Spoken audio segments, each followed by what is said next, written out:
Hello everyone, আসসালামু আলাইকুম। আশা করি আপনারা সকলেই অনেক বেশি ভালো আছেন।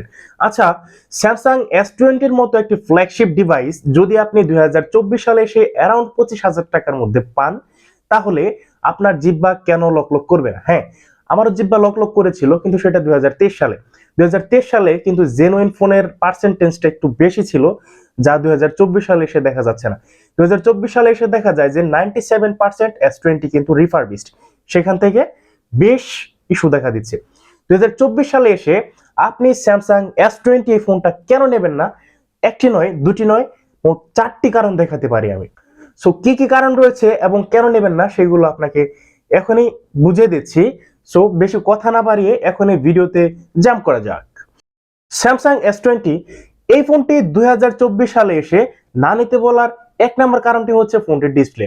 দেখুন, বর্তমান সময়ে এসে স্যামসাং S20 তে কিন্তু বেশ গ্রিন লাইন ইস্যু দেখা দিচ্ছে, এবং আরো একটি কারণ হচ্ছে আপনি ধরুন একটি ফোন নিয়েছেন 25,000 টাকায়, এবং 25,000 টাকায় সেই ফোনটি নেওয়ার পরে আপনি সেই দোকানদারের সাথে একটি কমিটমেন্টে আসলেন যে আপনার ফোনের যে টাকা দিয়ে কিনেছেন সেই টাকার 5% টাকা আপনি দিয়ে আসলেন, মানে বেশি দিয়ে আসলেন। তো সেই ক্ষেত্রে আপনার দোকানদার আপনাকে বলল যে 6 মাস বা 1 বছরের মধ্যে আপনার ফোনের ডিসপ্লে জনিত কোনো ইস্যু যদি থাকে, তাহলে আপনার ফোনের ডিসপ্লেটি বিনামূল্যে পরিবর্তন করে দেওয়া হবে। আচ্ছা, আপনি একটি জিনিস চিন্তা করুন তো, যদি আপনার ফোনের দাম হয়ে থাকে 25,000 টাকা এবং আপনার ফোনের ডিসপ্লের দাম যদি হয়ে থাকে 22 থেকে 23,000 টাকা, তাহলে সেই দোকানদারকে পাগল হয়েছে নাকি যে আপনার কাছ থেকে 5% টাকা বেশি নিয়ে আপনার ফোনের 23,000 টাকার ডিসপ্লে আপনাকে বিনামূল্যে পরিবর্তন করে দেবে? যদি সেই দোকানদার একমাত্র পাগল না হয়, তাহলে কিন্তু এই কাজটি সে কখনোই করতে যাবে না। সো সেই ক্ষেত্রে আপনাকে অবশ্যই সতর্কতা অবলম্বন করতে হবে। আপনি অবশ্যই একটু সতর্ক হবেন আশা করি। S20 নিতে না বলার দ্বিতীয় কারণটি হচ্ছে ফোনটির ব্যাটারি। এই ফোনটি মোটামুটি 4 বছর আগে রিলিজ হয়েছিল। সো রিলিজ হওয়ার পরে সেই ফোনটিতে দেখা যাচ্ছে যে 4000 mAh এর একটি তারা ব্যাটারি ভরে দিছে। সো 4 বছর পরে আসার পরে এই ফোনটি কেমন ব্যাটারি ব্যাকআপ দিতে পারে সেখানে কিন্তু আর বলার মতো কিছু থাকে না। যদিও আমার এই ফোনটি থেকে আমি এখন পর্যন্ত 4 থেকে 5 ঘন্টার মতো ব্যাটারি ব্যাকআপ পেয়ে যাচ্ছে অনায়াসে। সো আমার কাছে মনে হচ্ছে যে এই ব্যাটারিটি হচ্ছে জেনুইন, না হলে এতটুকু ব্যাটারি ব্যাকআপ হয়তো আমি পেতাম না।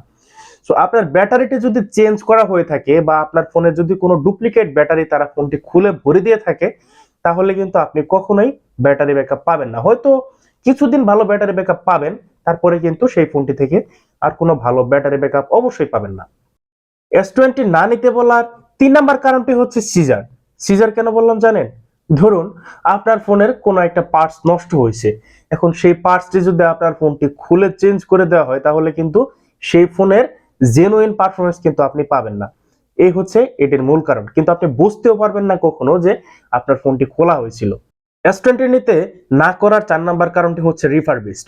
অর্থাৎ আপনার ফোনটি যদি পূর্বে কখনো নষ্ট হয়ে থাকে বা ব্যাটারি ব্যাকআপ যদি কম দেয় অথবা আদার্স যে কোনো ধরনের প্রবলেম যদি থেকে থাকে কোনো পার্টসের মধ্যে, এবং আপনার ফোনটি যদি খুলে সেটি ঠিকঠাক করা হয়, তাহলে কিন্তু আপনি কখনো বুঝতেও পারবেন না যে আপনার ফোনটি ঠিকঠাক করা হয়েছিল খোলার পরে, যদি না আপনি একটি ফোন এক্সপার্ট হন। সো সেই ক্ষেত্রে আপনাকে অবশ্যই ফোনটি দেখে শুনে কিনতে হবে। সো আপনি যদি বসুন্ধরা অথবা যমুনা ফিউচার পার্কে যান, সেখান থেকে কিন্তু মোটামুটি 97% ফোন কিন্তু রিফারবিশড পাবেন। আপনি কখনো বুঝতেও পারবেন না বা কোনোভাবে বুঝতে পারবেন না যে সেই ফোনটি রিফারবিশড। সো দেখতে পাবেন কিছুদিন পরে যে ফোনটি থেকে ল্যাগ করছে, অথবা ডিসপ্লে যদি চেঞ্জ করা হয়ে থাকে, তাহলে হইতে পারে একদম গ্রিন লাইনে সয়েসা যেতে পারে। এই ধরনের সমস্যাগুলো হতে পারে।